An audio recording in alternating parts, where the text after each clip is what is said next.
All right, as we get into this, we are in our second week of our Real Friends series. Last week we started, Hector spoke, and the next week we're going to be finishing it off as well. Next week's going to be a really big week. It's how do we end a relationship, or how do we end a friendship that we know is toxic to us? And how do we know that? Like, how do we do that but still be friends with the person? How can we cut off a friendship but still be friendly? Which I think some of us are sitting there going like, oh, I need to know that. Because what we're going to talk about today is who gives you influence and who influences you in friendships. So let me ask this. Have you guys ever had a moment where you thought to yourself, how did this happen to me? Like, you're in a situation and you're like, oh, how did I get there? Why and how did this happen to me? Maybe you found yourself somewhere that you knew you shouldn't be. Maybe you made a decision that you knew wasn't great, but you probably should have paid attention earlier. Or maybe you suddenly had to face consequences of your choices. You're like, oh, I made a mistake. No matter what it is, it was like you had a moment of clarity when you found yourself thinking, like, how did I get here? Why did I make that choice? And you look back and you see the steps to how you got to that decision. You're like, oh, it happened to me. Ugh. Bad. I've definitely had a few moments of that in my life. One of them, I was 16 years old. I just got my license. How many of you guys are driving right now? Yeah, you are old people. I had just gotten my license. And how many of you, when you got your license, you finally felt free? You almost felt invincible. Like, I can go anywhere. Yes, like once Keanu finally passed his test the second time around and didn't run a red light during the test, then he felt invincible. Sorry, I just threw you under the bus. But when I was a junior in high school, I was 16. Saturday nights, I grew up in the church, so Saturday nights actually were a Bible study for my friends. What we do is we meet at like 7 o'clock, hang out at a friend's house, we do a little Bible study, devotional, it'd be 15, 20 minutes, and then we just hang out for the rest of the night, have a lot of fun. And so we did that on Saturday nights, and one time my friend Matt was there, and we were in a place called Sammamish, and that's not what the town's called. Yes, it is. I don't remember what the town's called. I haven't lived there for a while, but we were going from, it is Sammamish. So we went from over there, and we were going across Lake Sammamish to Bellevue. And we had to go across the lake, but there's no bridge. So how did I have to get my friend Matt, who lived in Bellevue, and we were at a house across the lake, how did I have to get him around? So I had to go around the lake, and there's two ways to do it. The first one is the way that you're supposed to go, and you just go the normal roads. You take the little freeway across, take the exit, and then go over there. And it's like, okay, sweet, that's the right way. But there's also another way, and it actually goes through this park called Marymore Park. And it's a really large park. They throw like festivals and all that other stuff there. But there's this nice little cut through that you can avoid the freeway. You can avoid breaking out really far and bending around. And you can just kind of cut through the very top of the lake part of it.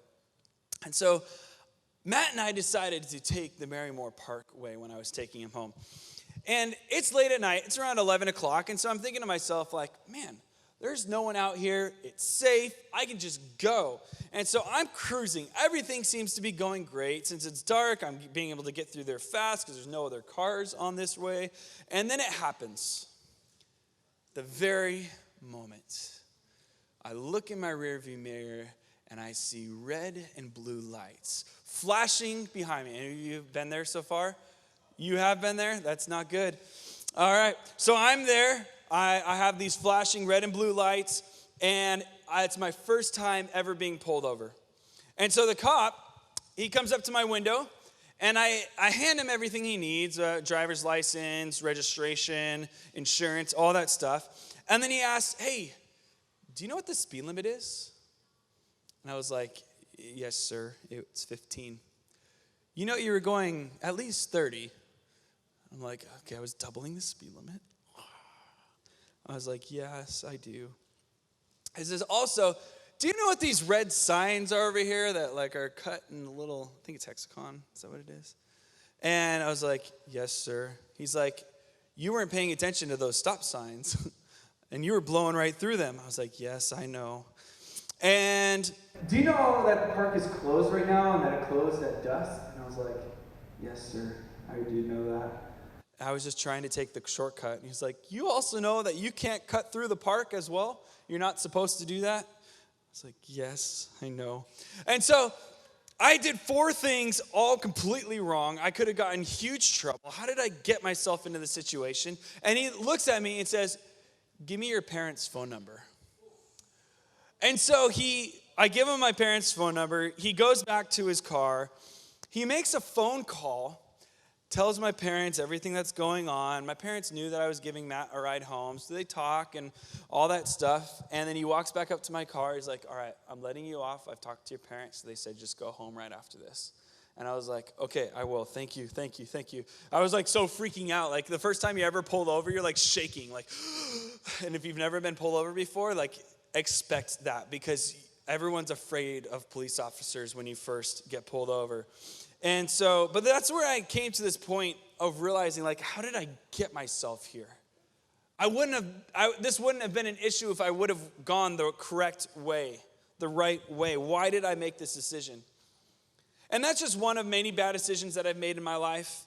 I could tell you a million other stories that go pretty much the same way. Me doing something and then wondering later, why did I make this choice? Why did I do this?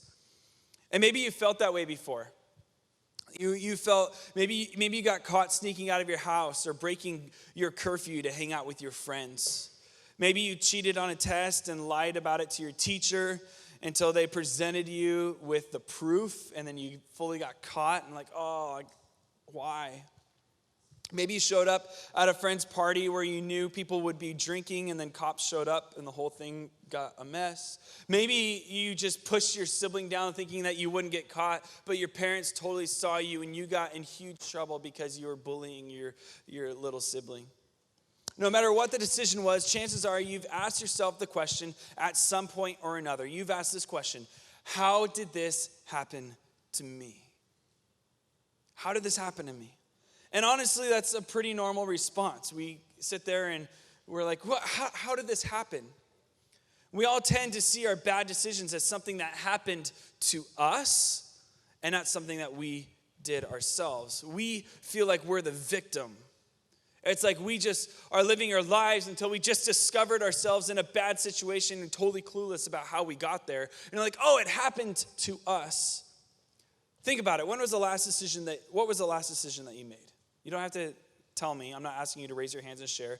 But just think about it in your head. What was the last decision that you made? Maybe you knew it was wrong while you did it. Maybe you didn't know.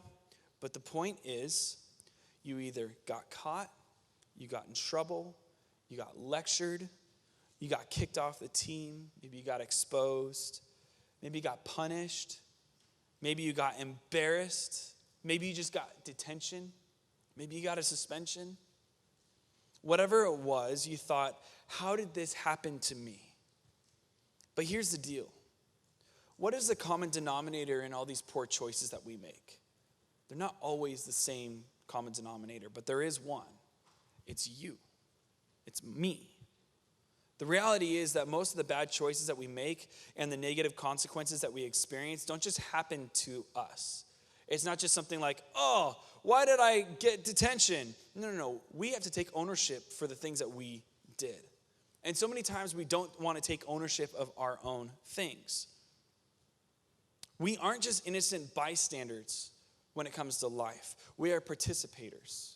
And so many times I've seen students, I've seen other people complain about all the things that are happening around them. They complain about, I've had students come and complain about their parents. I've had students complain about friends, all of that stuff. But they don't take ownership of their own junk in it. They just think they're innocent bystanders.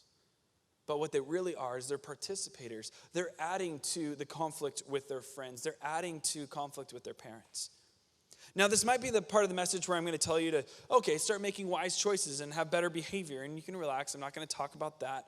Although those are good ideas for life, I want to help you look at one of those things that contributes to you making bad decisions in your life. And one of those attributes that makes you make bad decisions is your friendships, your friends. So when it comes to friendships, we want people who are the closest to us to be our real friends. Okay, we're talking about a real friend series. We're talking about those people who are closest to us, the people who we allow in our circle. And we want the people who know us the best to be the people that we can trust as well. If you have a best friend that is untrustworthy, how are they your best friend? They're not going to be your best friend for very long because they're untrustworthy. Why? Because those are the people, why do you want these people who are trustworthy? Because those are the people who are influencing you the most, whether you realize it or not. Your friendships influence you. And that's what we're talking about today, influence. And more specifically, the power of influence that our friendships have over us. So there's a book in the Old Testament in the Bible called the Book of Proverbs. And it speaks to the importance of deciding which friends you let influence your decisions. Who do you let influence you? And this book, it has some great advice for any topic. The book of Proverbs is just a bunch of wise ideas. It's such a good book. I go back to it all the time because it's so important for us to understand. And Solomon, he's credited to writing most of the book of Proverbs. And he was the king of Israel during a very prosperous time. God was really blessing his people. And not only that, he was known to be the wisest person to have ever lived. Okay, he's a Bible guy. His name's Solomon. He's super wise, which means because he's wise, we can trust his advice. Okay, Proverbs 12:26, this is him writing, says, "The righteous choose their friends carefully, but the way of the wicked leads them astray." So just to make sure we're on the same page here, let's define the word righteous. How many of us were like, oh, I totally know what righteous is? A lot of you are kind of like, I've heard the word. I don't really know exactly how to define it. But the word righteous simply means the people who do the right thing. Righteous means you're doing the right thing. You're being a good decision maker. It's about people who make choices that take their future and their best interest of others into account. When they're making choices, they're thinking about, okay, what are the consequences in the future? Are they good consequences or are they bad? Okay, if they're good, I'm going to make that choice and I'm going to make the right choice. Is it going to affect other people in a good way or in a bad way? Okay, I'm going to make a decision that's going to affect people the good way. And so if we want to be righteous people who make right decisions for our future, then what does Solomon say that we need to do? We need to choose our friends carefully. Righteous people pay attention to who their friends are because they know they need friends who are just as invested in the future as them.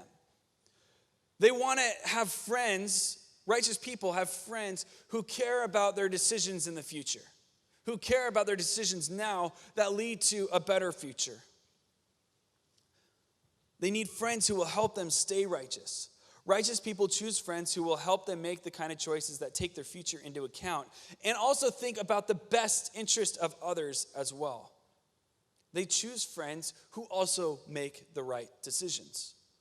This doesn't mean that if you have a friend who doesn't always make the best decision that you should drop kick them out of your life and just say, hey, see ya.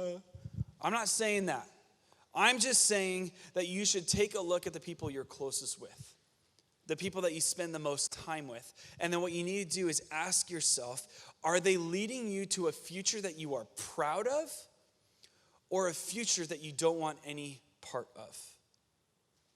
Because I know a lot of people just say, oh yeah, I hang out with this person. They're fun. I'm enjoying the time now. But they don't see the negative effects that it's going to hold on them in the future. So you need to ask yourself, what is it going to lead to in the future? And I understand that in middle school and high school, you can't always choose the kind of people that are around you. Because you're stuck with people in class because they have the same class schedule as you. You can't control who's in your lunch period or who's on your sports team. You can't choose every single person you hang out with all of the time. I get that. But learning now how to choose the kind of friends that are best for you will benefit you later, saving you from a lot of potential pain. So whether you feel powerless in choosing the friends you have, or maybe you're just desperate for any friend at all, and you're just like, I just really want a close friend, it's important to remember this, okay? Real friends have real influence. Real friends have real influence. That means those people that are closest to you have real influence around you. So make sure you have the right kind of people influencing you long term. Make sure that you're focusing on the right people. Have you ever noticed that you speak the same way as your closest friends? Like you've been hanging out with a friend and you start to laugh like them, you start to speak like them. Or maybe you've noticed too that sometimes you start to think like your closest friend. That's why we played this double jinx game. Like if you're around, some of you guys are siblings, but if you're around people that you know well, then you're probably going to do well in a jinx game because you spend time together. The influence they have on your life is undeniable. That's why Solomon wanted us to choose them carefully, choose our friendships carefully, because real friends have real influence in more ways than one. So let's look back one more time at what Solomon said in that verse. The second part of Proverbs 12:26 says, "But the way of the wicked leads them astray."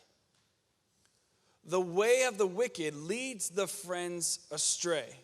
So when Solomon says wicked, he basically means the opposite of righteousness. So he says, hey, the righteous people, if you choose righteous friends, then you will have a life of righteousness. But the wicked lead them astray. The wicked, the non-righteous, the opposite of righteous, they pull you away. He's talking about bad decision makers, people who lead us towards trouble, people who aren't thinking about how their decisions will impact their future or how they impact the people around us, or maybe they're thinking about now for themselves and that's it. They're not thinking about how their decisions can affect their future. And I'm not saying that this is bad people. I'm not saying that the people who are making poor choices now are bad people. They might have a great heart. I know a lot of people and a lot of students who I've worked with that they have a great heart and God is going to do something big in them, but they're just making poor choices now. I'm just saying that they're short-sighted. I'm not saying they're bad people. I'm saying they are short-sighted. And if you want a future that you can be proud of with the fewest amount of regrets, you're going to need people around you who are more than right now, who are more than short-sighted. People who are looking for making healthy choices for the future. And not just saying, okay, I just want it now, so I'm going to get it now. But no, I'm going to have patience. I'm going to wait for whatever it is. And I'm going to make healthy choices now so I can have a healthy future. You want to be around those people. Your closest friends have the potential to influence your life one way or another. Their voices have the potential to lead you to a life of all kinds of directions. And as Solomon said, when we let the influence of bad decision makers into our lives, it will lead us somewhere that we don't actually want to go. And then we sit there and say, how did I get here? Well, it's because you started following the lines of these friends. So when we have a friend whose bad decisions are leading us away from our good decision, that's trouble. When we have friends whose actions don't take their future into account, that's trouble. When we have someone around us whose decisions don't have the best interests of others in mind, and they're actually really rude to other people because they're only thinking about themselves, that's trouble. And trouble leads to more trouble. So sometimes we look at our closest friends and think, yeah, they're making some bad choices, but they're a really good person. And that may be true, but I think the better question to ask when it comes to our friends isn't whether the person is a good person or not. The question to ask is this person a good influence on me right now? That's the question to ask. Are they a good influence on me right now? The answer might be no right now. But it doesn't have to be no forever. They just might be a bad influence on you right now. And if it is, it doesn't mean that you have to never interact with them again. It doesn't mean that you have to just fully kick them out of your life and just completely ignore them. I'm not saying that. It just means that you interact with them differently. You stop letting them have influence over you. And you change how much influence they have on your life right now. So here's what I'm telling you through all of this. What you need to do is guard your inner circle. Guard your inner circle. Look at your friends that you're closest to. those people that you spend the most time with. Think of those who have the most influence on your life right now. Are they making right choices, or are they making choices that may lead you astray? And I want us to actually take time to do this. Think about the different layers of friendships that we have. And you have your best friends, you have your good friends, and then you have the people that you hang out with. And there's 3 different levels of friendships, okay? So with middle school, if you were in middle school group, I did this. I'm going to do this because I didn't do it with high school group and anybody else who wasn't there. And so basically right here, that's me or you or whoever you want that to be, okay? And so what you end up having is you have some of your like closest friends, right? You have your best friends. Probably some of you have like two best friends, maybe 1, maybe 3, maybe 4. That's fine. I'll do like 3 here, okay? Say these are some of your best friends, just little dots. This right here is your inner circle. Well, this is a small circle. This is what this means, this represents. This is your inner circle. That's your small circle. And these are your closest people. Then you have the people who you spend time with. These are the people that you invite to your birthday party. You see them at school, maybe even at church. You hang out with them, like you're close with them. But they're not as close as these guys. These guys are the ones who come over every weekend. But these people come over every once in a while. You hang out. If there's a little birthday party, you guys spend time together. This is your middle circle. Okay? And then you have like your classmates, your teammates. These are the people who you spend time with. They're more than acquaintances. Like they're still friends, but like you're not close enough to them to the point where like you're going to invite them to kind of like a small birthday party. You just play sports with them. You enjoy time with them. There's a lot more people that fit within that circle, but you have your small, and it continues to branch out. And that's what this represents. Your inner circle, your middle circle, and your outer circle. So you see they're different sizes.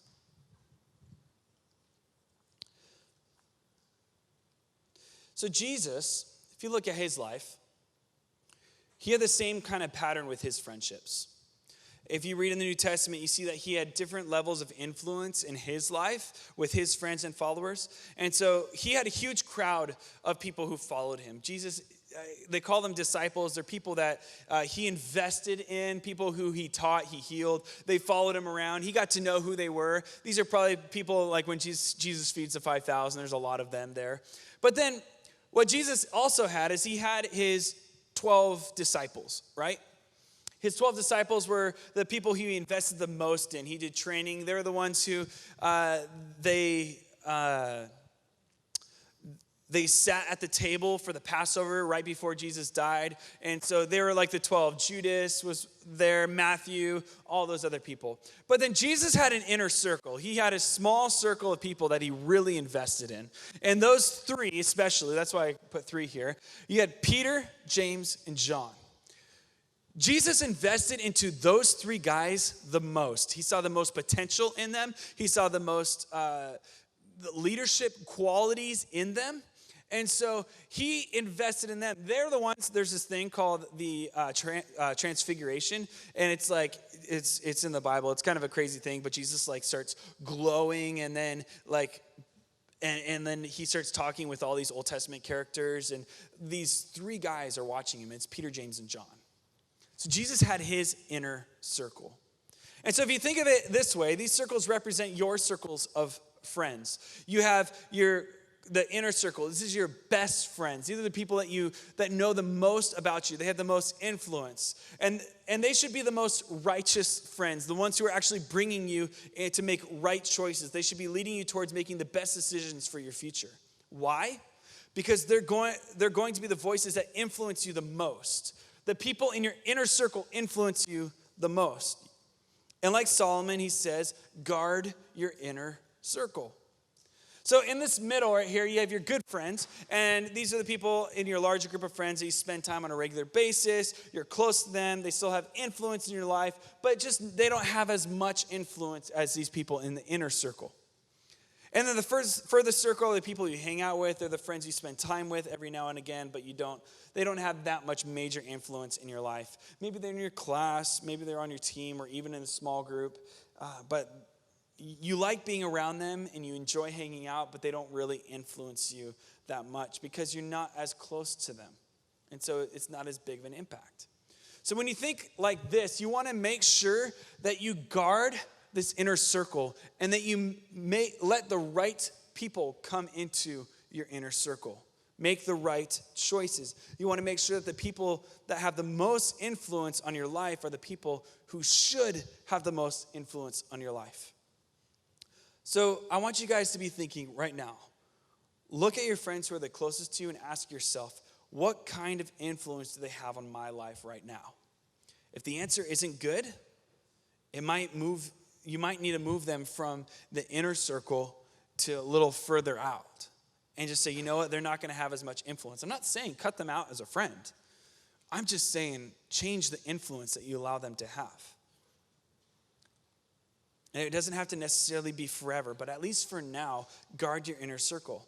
And while you have the potential to lead you away from what a righteous life is, they could lead you away if they're not living it themselves. So remember, guard your inner circle because they're the friends who have the most influence on you. Your inner circle will influence you like no other. You don't even realize it. So make sure the people closest to you are helping you make the wisest choices and setting you up for the best future possible.